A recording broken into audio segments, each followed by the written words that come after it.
Alright, I got a 2012 F10 550i and I'm about to do a startup.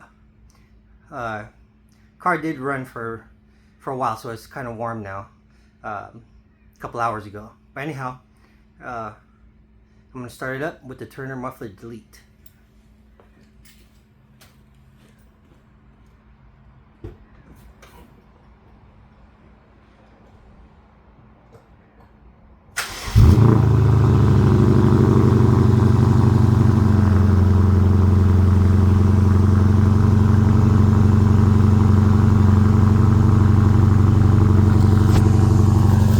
Oh man, that sounds like a beast.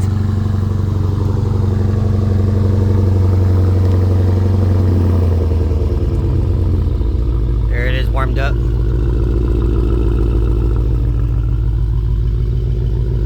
For a minute there, I thought I heard a little spool from the turbo. I don't know, just hearing things. So if I get a chance, I'll do a drive-by.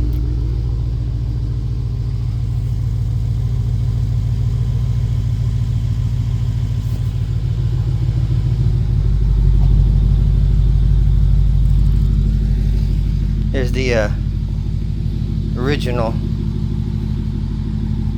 mufflers, surely heavy. I don't know what these are worth, if I can sell them, but there's what do you call it? I forgot what those are called. Anyway, that's it.